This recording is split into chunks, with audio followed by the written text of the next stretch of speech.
Hello, everybody. So we have a very special group of wounded veterans who are amazing. I've actually visited many of them in the hospital, and they came out better than me. They came out looking good. If I had that look, I would have been president 20 years ago. I wouldn't have had to wait so long. You look great, fellas. But we have many of them. I didn't even realize it at the time, but I visited many of you in the hospital. They did an incredible job. The doctors are absolutely unbelievable, the job they do. So we were having a little meeting, and at the same time, we're signing some very important legislation, what will become legislation, and right now it's an executive order, and having to do mostly with education. And we have our Secretary of Education, Linda McMahon, who's been so incredible over the last few weeks. I've been watching her on television. I'd like to tell her she could do better, but she can't. She can't do any better. So I want to thank you, Linda. Fantastic. And we also have Commerce, and we have Labor with us today. And you have been, thank you very much. And Howard, thank you very much. And we'll take some questions after we're finished. Maybe I'll ask Will to step forward, and you can go through some of these. Yes, Also, sir. Lindsay, you'll work with Will, two very talented lawyers, as you all know by now. Thank you, Mr. President. And we'll go through, and Linda, why don't you come over here? In fact, why don't the three of you come over here? We also have a special guest with us today, sir. Oh, that's right. Annette Albright. Where is Annette? Annette Albright. Charlotte Mecklenburg, school teacher. Very special one. Thank you very much. It's a great honor to have you. Get all sorts of awards for talent. That's good. Thank you very much for being with us. Appreciate it. Thank you. Okay, please. Sir, the first executive order we have prepared for your attention, there are currently laws on the books requiring certain disclosures of universities when they accept large foreign gifts. We believe that certain universities, including, for example, Harvard, have routinely violated this law, and this law has not been effectively enforced. So this executive order charges your departments and agencies with enforcing the laws on the books with respect to foreign gifts to American universities.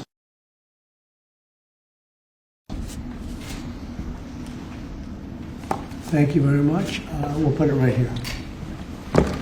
Next for you, sir, university accreditation is currently a process controlled by a number of third-party organizations. That's by statute, by law. Many of those third-party accreditors have relied on sort of woke ideology to accredit universities instead of accrediting based on merit and performance. This executive order affects a number of changes to the university accreditation process, also applies to and other sort of graduate programs. But the basic idea is to force accreditation to be focused on the merit and the actual results that these universities are providing, as opposed to how woke these universities have gotten. So we're setting up new accreditation pathways. We're charging the Department of Education to really look holistically at this accreditation mess and hopefully make it much better. Will we look into the past people that they've taken? For instance, I hear all about certain great schools, and then we read where they're going to teach people basic math that we can all do very easily, but they can't do. They're going to the top school, and they come out with a program of teaching basic math to somebody that got into a Harvard or a Princeton or a Yale. Is that part of this? When universities are not performing appropriately, whether that's in admissions or whether that's in their actual instructional activities, that's certainly something that accreditors should be considering, that right now we believe they're not doing a good enough job of, and I think Secretary McMahon could probably speak to that better than I could. Linda? So they're allowing people into school, they can't do math, and yet kids who've worked really hard and number one in their class in a high school someplace in New Jersey or in Mississippi, they can't get into the best schools. What is that all about? Yeah, and I think that gets to your policy, sir, of meritocracy, that we should be looking at those who have real merit to get in, and we have to look harder at those universities that aren't enforcing that. Okay, thank you. And this pretty much does it, right? Yes, sir. Thank you.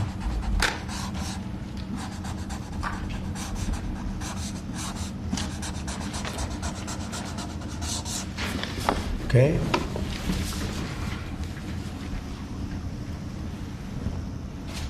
Thank you.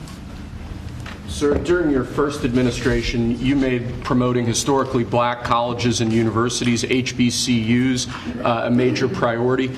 This executive order takes existing law on HBCUs and brings it into effect. We're going to be setting up a White House initiative on HBCUs. The basic idea here is making sure that every aspect of your administration is working to ensure that HBCUs are able to do their job as effectively and as efficiently as possible.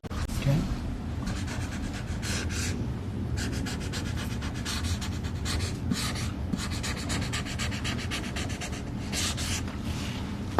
Okay. All right. This next executive order relates to artificial intelligence education, sir. You've obviously done a lot in the artificial intelligence space already. The basic idea of this executive order is to ensure that we properly train the workforce of the future by ensuring that school children, young Americans, are adequately trained in AI tools so that they can be competitive in the economy years from now into the future as AI becomes a bigger and bigger deal. That's a big deal because AI is where it seems to be at. We have literally trillions of dollars being invested in AI. And somebody today, a very smart person, said that AI is the way to the future. I don't know if that's right or not, but certainly very smart people are investing in it heavily.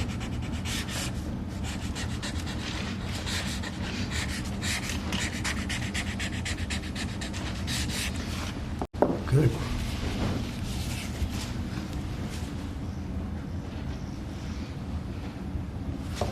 Okay. Next, sir, we have an executive order on workforce development. This executive order is going to charge numerous departments and agencies within the government to reshape the way that we do workforce development. One example from the executive order, for instance, we're looking to get the total number of apprenticeships, new apprenticeships, up to 1 million in the country to ensure that in critical jobs areas, in areas where we currently don't have enough trained workers, that we're recreating that pipeline to ensure that, particularly as we onshore industrial jobs and new industries, that those industries have the workforce they need to be competitive globally. Right. Very important. And this is the EO that we're all here working together. And in a way, this is like a training center, right, for what we're trying to do, which is jobs at great salaries. These are great salaries, too. Right, it's exactly, so all those factories that you're bringing in because of your trade policy, we're going to train people in trade craft, bring back trade craft to America so that people can work in these factories with great paying jobs, and we're going to train them, and we're going to remake the American dream for all these people. We're working together. That's right. Right, Lori? Absolutely. This plays right into America at Work Tour, which I have kicked off. We will work with our state partners and work with our businesses to see exactly who they need in that workforce, and we will skill and upskill these apprentices so they can get right to work and get in the field and build back this economy for exactly living the American dream. Good, Lori. Yeah. Thank you, sir. Thank you, Mr. President. Next, sir, we have an executive order on school discipline policies. Under, I believe it was the Biden administration, first Obama and then Biden, the Department of Justice issued guidance that made it almost impossible for schools to enforce adequate disciplinary policies. This created issues in the classroom for teachers and students alike. Basically, they focused on CRT and sort of diversity ideology instead of actually just enforcing the rules in classrooms to ensure a safe learning environment. This executive order revokes that prior guidance and puts us back in a place where hopefully the Department of Education can focus on education and teachers can focus on teaching in a safe environment. And this was important for you, Linda, as I understand it. Huh? Yeah, absolutely, because it gives teachers the authority now to have discipline in their classroom and discipline the person who is being disruptive. Great. We took that away.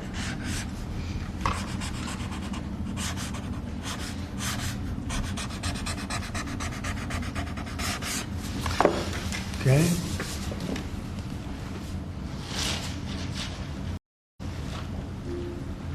Nice. Cool. Here, Linda, you should hold that.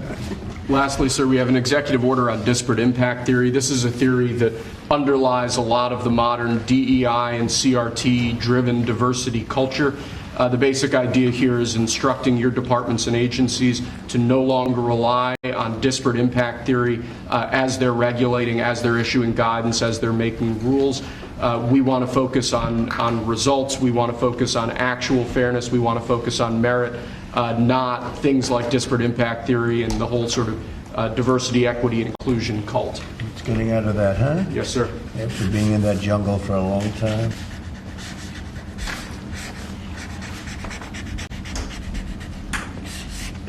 Okay. Thank you. Very good job. Thank you, sir. Very much. Appreciate it. Very much. Would you like to introduce again Annette, and perhaps Annette wants to say something having to do with that? To Annette ask is her. right here. Yes, Annette. Yes, please come over. Would you like to have some comments to make? I know you're a former Charlotte Mecklenburg school teacher. I'm a North Carolina girl, so Yes, it's nice New to Bern. see you. Yes, from Yes. New Bern. Yes. Thank you so much for having me. Thank you so much. I am so honored to be here. This has been an 8-year journey for me to raise awareness to the violence that's in public schools and the critical need to address violence in public schools. Again, been doing it 8 years because most administrations like to keep the violence hidden. We have 3 students that should be here with us today. We have Austin McCaff, I'm sorry if I say his name wrong, Serenity Baker, and Nizir Taylor from Charlotte, North Carolina, who was shot in the back as he was getting off of a school bus because they thought he was a part of a big brawl that happened inside a public high school. So this is very important and critical legislation that we have to keep our educators safe, we have to keep our students safe, and public schools have to be safe environments. So I think, like I said, I've done this journey alone, I've been on it, but I have a whole team behind me now. I spoke at the RNC, and I told millions that Donald Trump and his administration was going to make schools great again, and I feel that we're on the right path, and I'm just honored to be here. Thank you. We're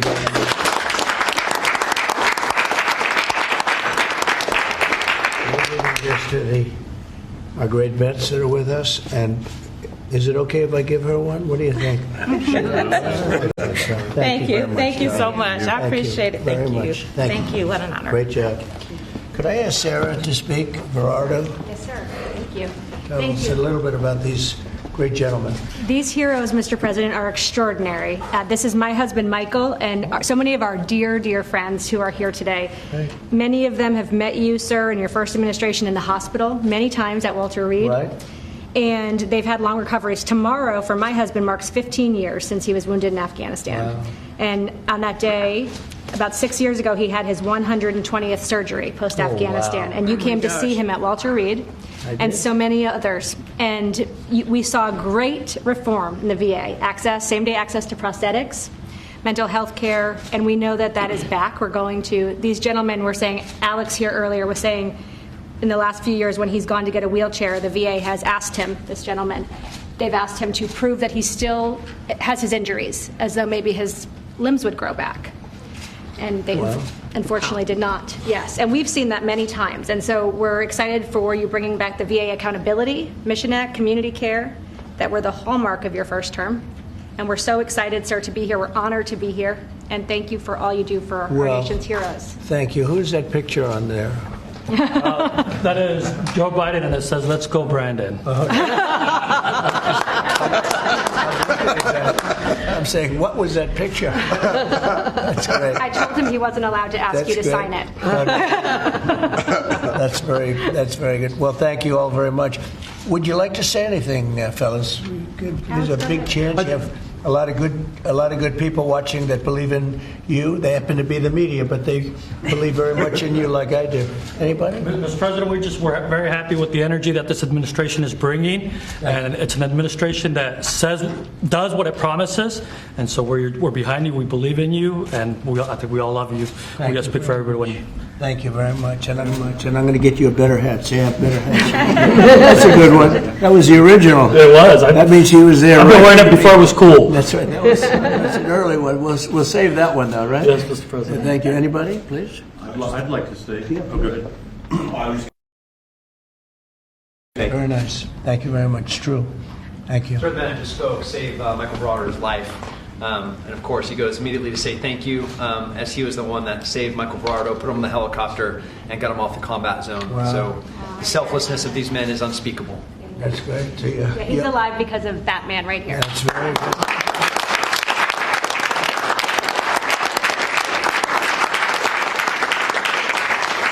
Now, these are amazing people, great heroes, so that's really great. Anybody else? Yes. I'd like to say it was an honor to serve.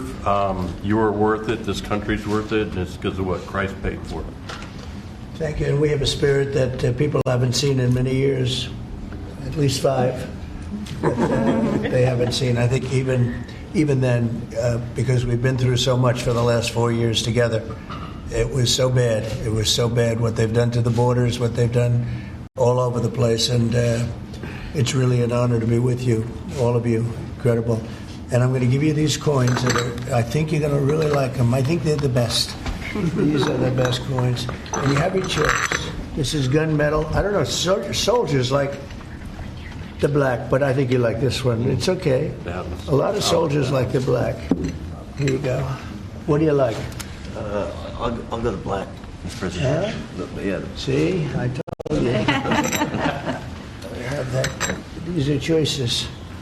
I'll take a black one, sir. Okay, look at this. Wow, that rarely happens. You're different, huh? Take a black one, sir. There you go. That's great. They call the military anyway. No, but is that I always say the soldiers, they do like it's gunmetal. What do we like? That's what I heard, that it was gunmetal. Trump gold is. I'm giving him 2. We have 3 girls. One They're going to for this fight. one right here. We'll get another one too. Okay. This is actually fun. I'll take the gold, Mr. Okay. I thought you were going to take that gold one. Okay. Gold one, sir. Okay. You got it. I had an opportunity to sail across the Gulf of America 2 days after you named it right. Oh, wow. Isn't that great? It's been an honor. And now people say it routinely. Yep. They don't even think about the other. They say it routinely. That's been a great honor for me. Okay. Take a gold one. Okay.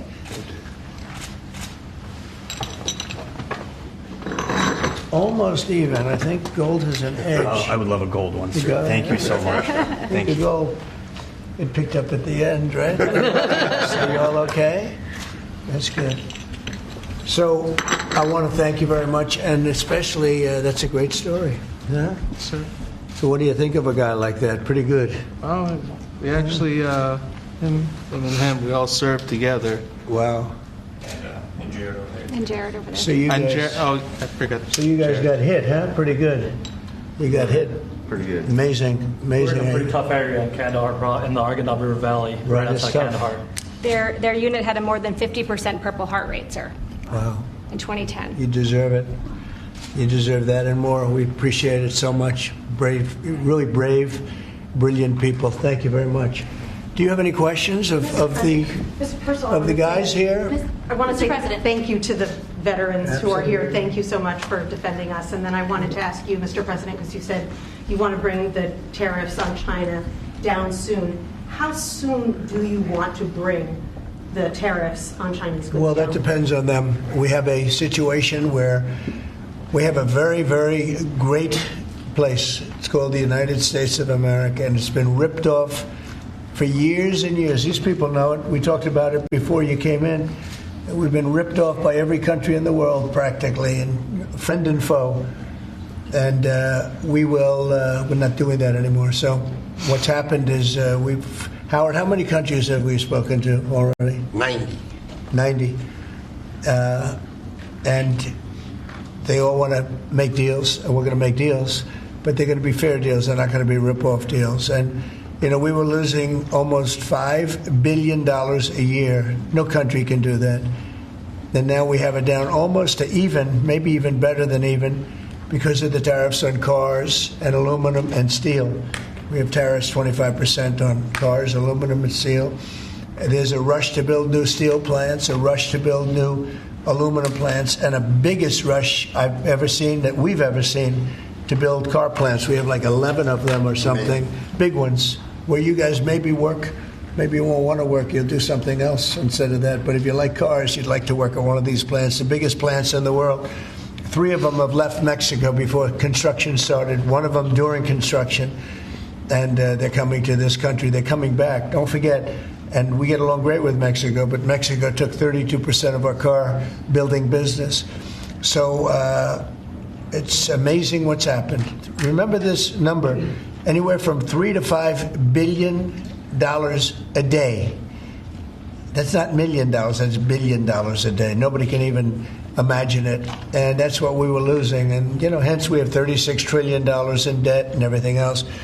And in the end, I think what's going to happen is we're going to have great deals. And by the way, if we don't have a deal with a company or a country, we're going to set the tariff. We just set the tariff. It's something that we think that will happen, I'd say, over the next couple of weeks. Wouldn't you say? I think so. Over the next 2-3 weeks. We'll be setting the number. And we're going to pick, could be for China too, could be for China. Well, we're dealing with almost all of them. Too many to fully deal with, but we're going to be fair to them. But we're dealing with a lot of countries right now, and could be with China, but maybe we'll make a special, a deal, and we'll see what it will be. Right now, it's 145%. That's very high. It got there because of the fentanyl. They're sending, massive amounts of fentanyl into our country and killing a lot of people, probably 200,000 plus a year, wiping them out. You probably all have friends who were killed. Somebody was killed in your family or your friends with fentanyl, and somehow it's made almost exclusively in China. And as you know, we essentially taxed them 10 and then another 10. We also taxed Mexico 25, and we taxed Canada 25. And that's the kind of money that's what's pouring into our country right now. And it's gotten us down from losing $3 to $5 billion a day to actually making money, but breaking even, let's say, but we're going to make a lot of money. And that money is going to be used to reduce taxes. We're going to get big tax breaks. We're going to, there was a time, I said it this morning, I think some of you were there, there was a time from 1870 to 1913, it was a long time ago, we were an all-tariff nation. Foreign nations paid taxes. They paid money to us in the form of tariffs. And that was when we were the wealthiest. We were the wealthiest proportionately that we ever were. And they formed committees in 1887 in particular, but they formed committees to determine what we should do with all the money. We had so much money, you guys would have loved it. We had so much money, they didn't know what to do with it. We gave it away to different causes, and you haven't seen that too much anymore, although we give plenty away, but now we shouldn't be giving it away. We have to take care of ourselves first, right? Absolutely. But we were very wealthy, and proportionately the wealthiest we ever were. We built the Panama Canal. Jimmy Carter gave that away for $1, by the way. One of the most profitable things ever built, the Panama Canal. We gave it away for $1 to Panama. Why? I don't know. Nobody knows, but that's what we had. We had people like that sitting behind this desk. And that shouldn't have happened. Panama Canal, it was the most expensive thing ever built by our country in history. I'm talking relative dollars. We've never built anything so expensive. I think it was the equivalent of $1.7 billion. And we've never built anything like that. We built a lot of things, but never so expensive. Then we started building other things. We had a lot of money to do it, all based on foreign countries coming in and paying us tariffs. And we're doing that again, and I think we're going to make so much that we're going to be able to reduce taxes in this country by a lot. And we're also going to treat those countries very fairly. But if we don't make a deal, which is possible, we're going to just set the price. Because you remember, they have to come in, they want to come in here, and they want to do business with the United States. So we want to set a fair price, and we'll do that. We're going to be very fair, but we'll set a fair price, and then they can make a determination as to whether or not they want to do business with the United States. And I think most of them will, and I think we're going to treat them very fairly. Were you worried about what the 145% tariffs were doing to small businesses here in the U.S.? Is that why you're bringing it down? No. I haven't brought it down. I haven't brought it. Still 145. I haven't brought it down. I said it's a high tariff. It is a high tariff, but I haven't brought it down. It basically means China's not doing any business with us, essentially, because it's a very high number. So when you add that to the price of a product, a lot of those products aren't going to sell. But China's not doing any business. They were doing $1.1 trillion. Think of that, $1.1 trillion. You know what that is? And it was just very unfair to us. And we were doing very little, relatively very little with them. It was very one-sided. But we get along. I get along very well with President Xi, and I hope we can make a deal. Otherwise, we'll set a price, and hopefully they'll come here and they'll contribute. And if they don't, that's okay. Sir, on your trip to Rome, there's a lot of leaders attending the Pope's funeral who also said they'd like to meet with you while you're there. Do you have any meetings set up? Or are you Yes, I do. I have a lot of meetings set up. I don't know if I can do it. Do you want to help me out, fellas? I got a lot of meetings. I got every leader in the world, which tells you that we have a good product. It's called the United States of America, and it's great. And these people know about it better than anybody in this room. But we have a great place, and it should be a lot greater. And that's what we're going to do. We're going to make it greater than ever before. It's very simple. Who are you going to be meeting with, President Zelensky? Well, I have a lot of meetings set up. Yeah. And are you bringing anyone with you in the U.S. delegation to the funeral, like Secretary Rubio or a former president? We have a couple of people coming. We'll announce it probably this evening or tomorrow. First Lady's going, and some people are coming with me from staff. But we'll have a number of people going. I'm sure it's going to be a beautiful ceremony.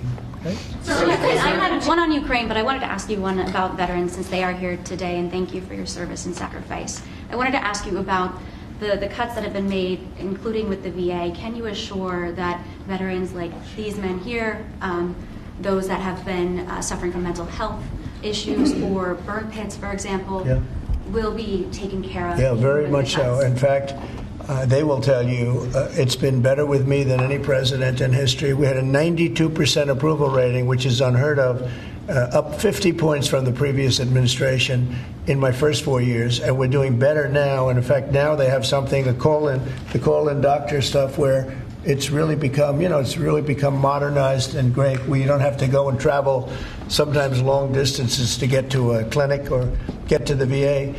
And I just heard this morning, I was listening to Doug Collins, who's the secretary. He was being interviewed, and the numbers are incredible. The approval ratings are the highest I've never heard numbers like this. It's better than the first 4 years. So no, there's no group of people more important than the people in this room. And I am not talking about the media. I'm talking about these people right here. There's no group, and they're going to be taken really well care of. That's very important to me. And on the war in Ukraine, are you going to be meeting with President Zelensky? He's asked to meet with you this weekend. Will you be meeting with him? I don't know. I don't know that he's going to the funeral or not, but I just hope he gets this thing solved, because we're losing about, think of this, 5,000. I was saying 2,500, and everyone was telling me that's low. 5,000 soldiers are being killed every week. Approximately. Think of that. Every week, 5,000 soldiers, but let's say from 3,000 to 5,000 are being killed. They're Russian and Ukrainian. They're not Americans, but they're Russian, but they're people. And they're humans. They're human beings. They have families. They wave goodbye to their son, and then they get a call that the son's no longer there. It's a vicious war. And if I can help solve it, we're not losing our soldiers, but we're losing soldiers, a lot of people.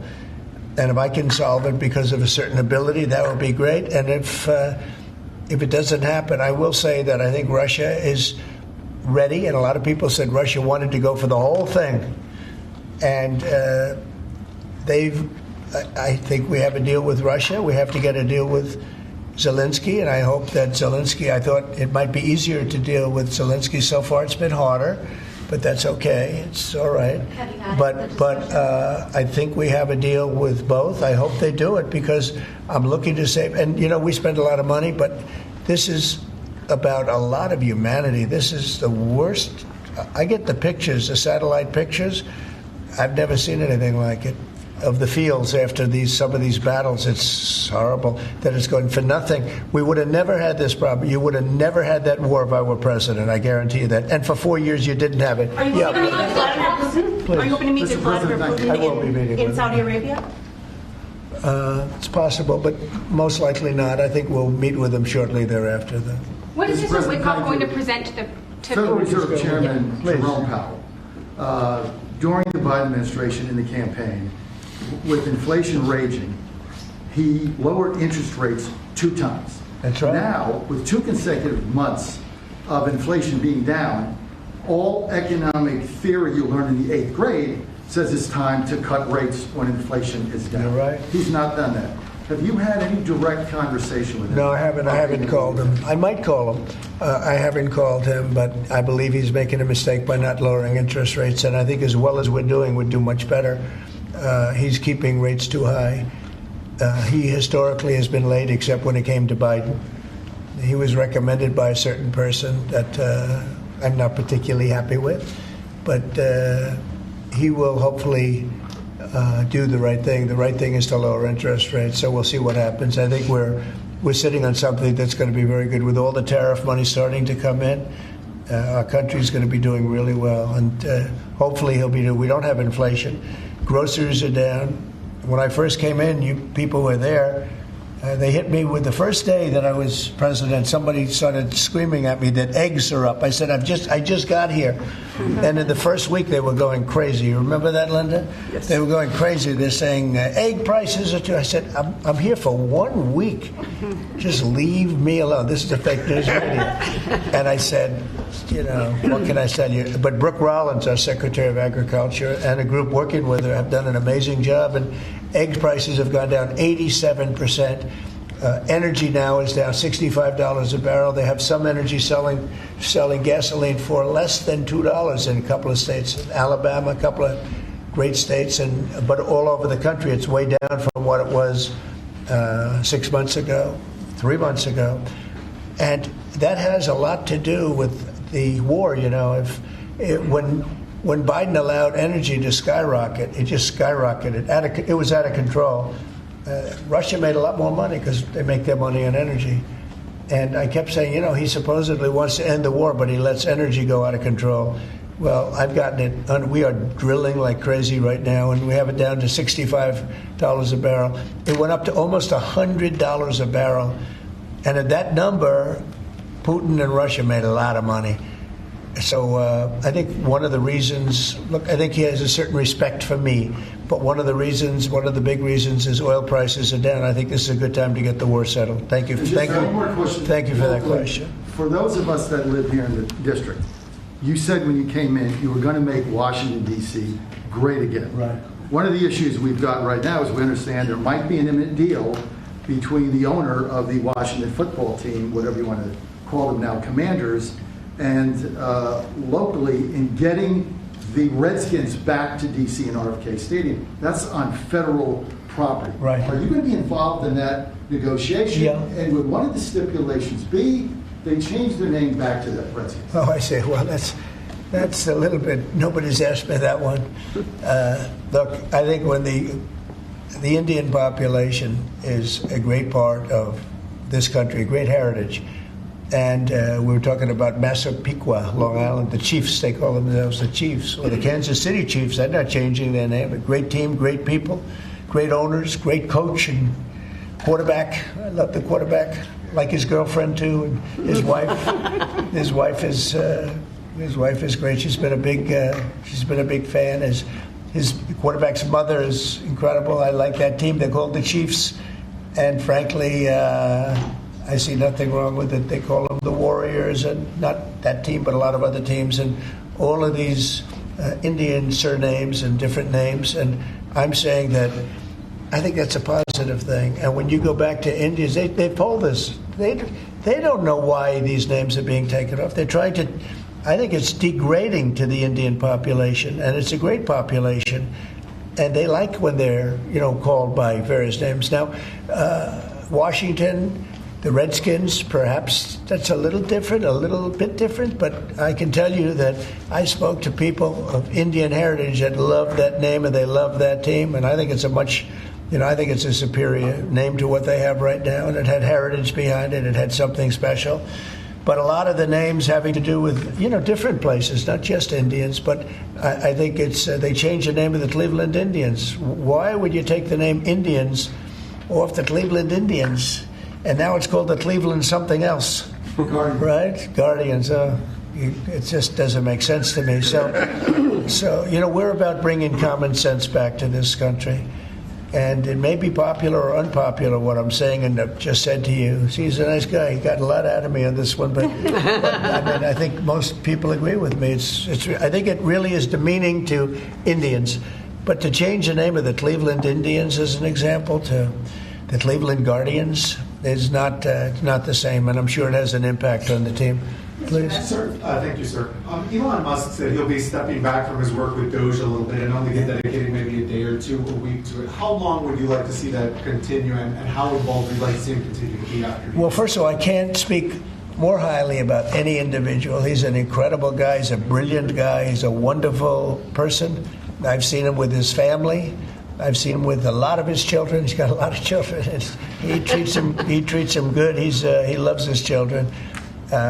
But he's a brilliant guy, and he was a tremendous help, both in the campaign and in what he's done with DOGE. And, we're talking about almost $200 billion and rising fast, because many of the things that we were looking at are now being found out to be fact. It's terrible. I mean, the fraud, the waste, the abuse, the everything that's happened is just terrible. So I also know that he was treated very unfairly by I guess you'd call it the public, by some of the public, not by all of it. I say he makes an incredible car, makes everything he does is good, but they took it out on Tesla. And I just thought it was so unfair because he's trying to help the country. But he has helped the country. I also want him to make sure that he's going to be in great shape, and I know he is. I mean, he's going to do great. He loves the country. He didn't need to do this. He did it. And I told him, I said, whenever you're ready, I'd like to keep him for a long time, but whenever you're ready, he's an exceptional guy. When you see those rockets go up and come back and land in the same gantry, nobody else can do that but this man. So he's just an incredible person, and he's a friend of mine, and he's a nice person, too. He's a very nice person. He really helped the country, saved us a lot of money. And I heard him say that he'll start easing, he was always at this time going to ease out. And when he goes back to Tesla, that'll be taken care of. It's artificial. These were sick people that thought they were doing something. He's a great patriot, and it shouldn't be the way, that should never have happened to him.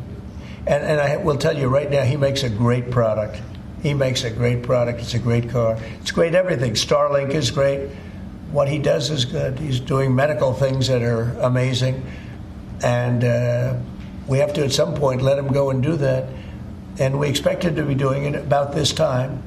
But I'll talk to Elon about it. Thank you for the question. Sir, a second question. Yeah. Canada has an election coming up. Do you have a prediction for that, and what do you think the results of with respect to Canada? With the negotiations? Oh, I don't want to predict other nations' elections. It's tough enough doing this one.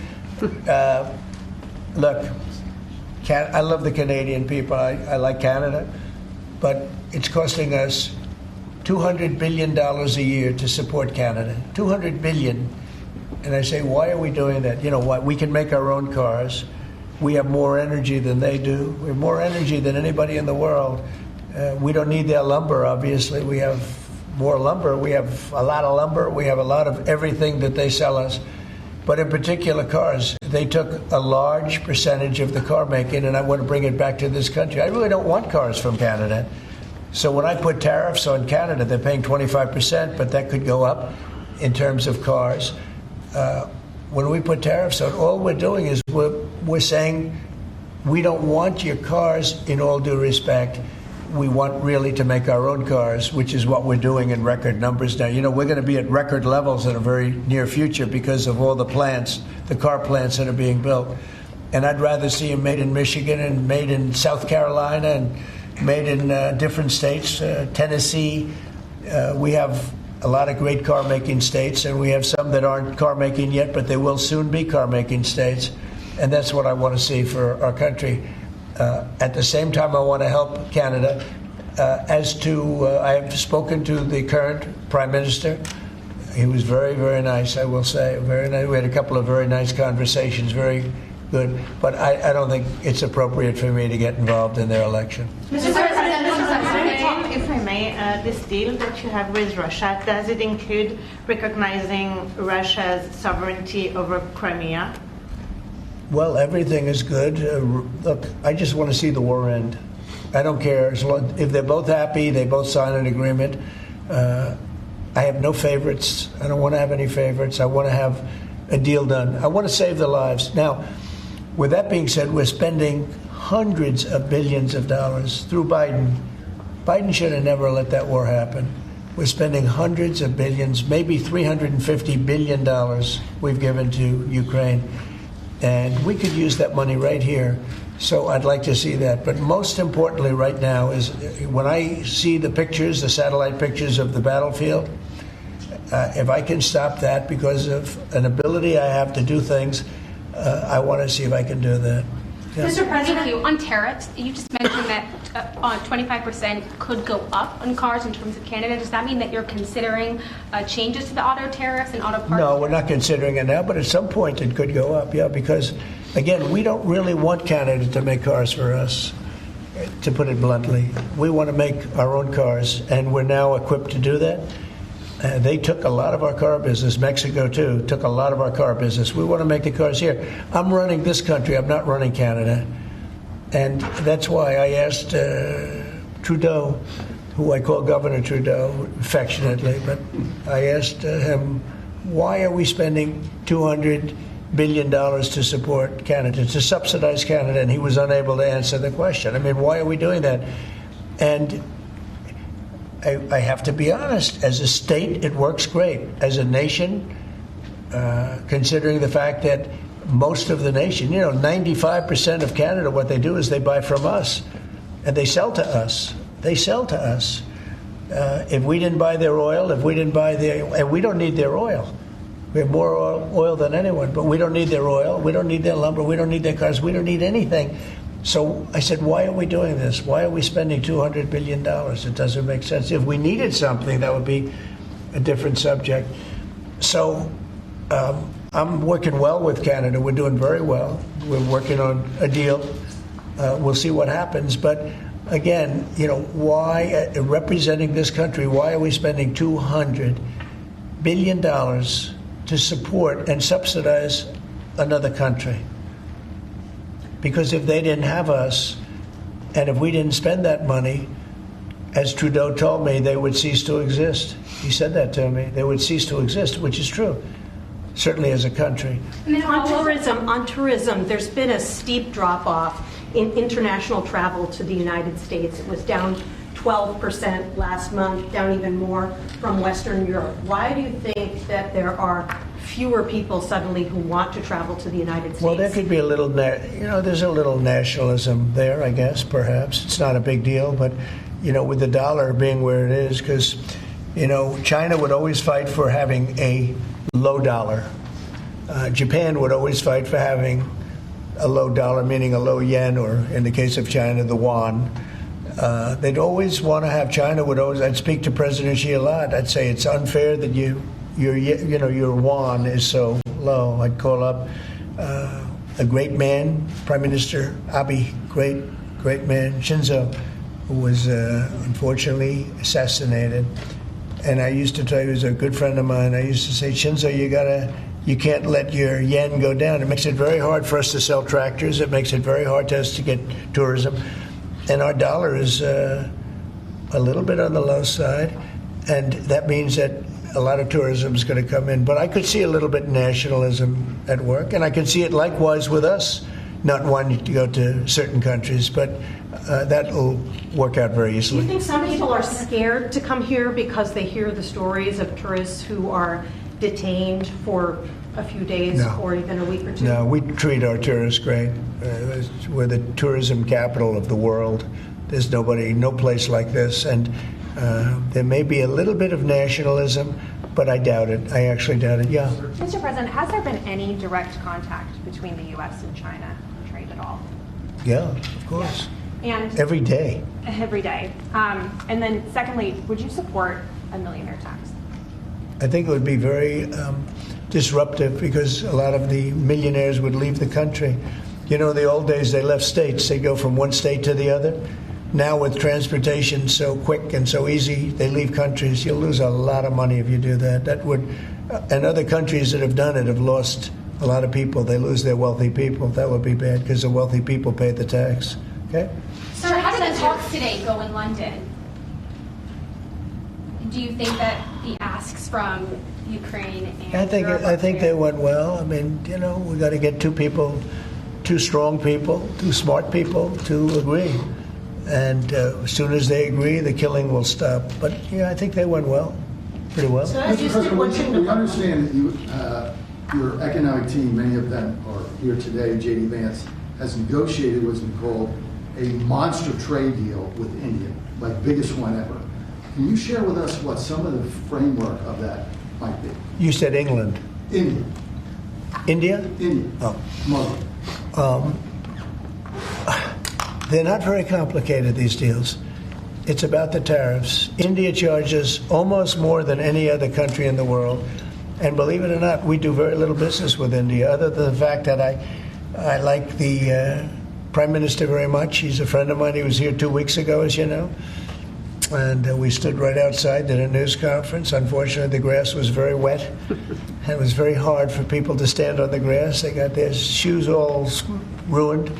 But other than that, it was a very good news conference. And he's a great guy. But we do very little business. You know why? Because their tariffs are so high. They have among the highest tariffs, higher than China. They have among the highest tariffs in the world.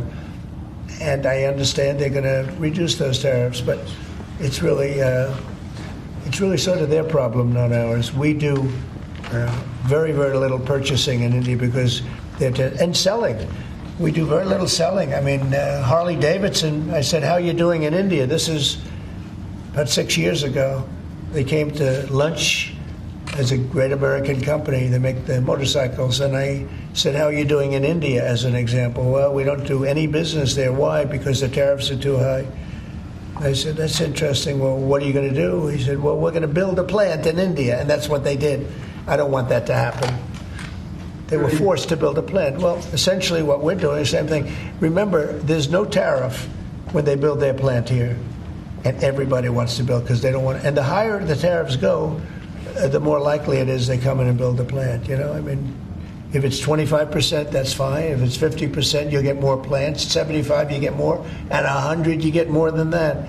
And they're all coming in at numbers that I don't think, Howard, there's ever been numbers like we've seen. Never. $7-8 trillion worth in 2 months. Because it took me a month to get started, in all fairness. But in 2 months, we did this. And now we're coming up on 100 days, first 100 days. And I think we're going to be close to $8 trillion. There was never any president that did even a tiny percentage of that. Okay, any other questions? Sure. We're going to have a deal signed, one of the deals signed by your 100-day mark, and China is saying that you're threatening and blackmailing them into a deal. What would be your response? Well, I mean, China, look, I have great relationships in China, and with President Xi in particular, but China has been charging us massive tariffs for many years. That's one of the reasons they were able to steal so many of our companies. They took our companies out of America, and they built their plants in China.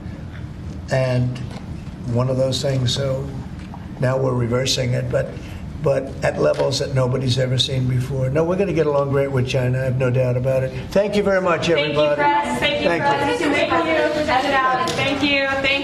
Keep going. Right out the door that way. Thanks, guys. Thank you.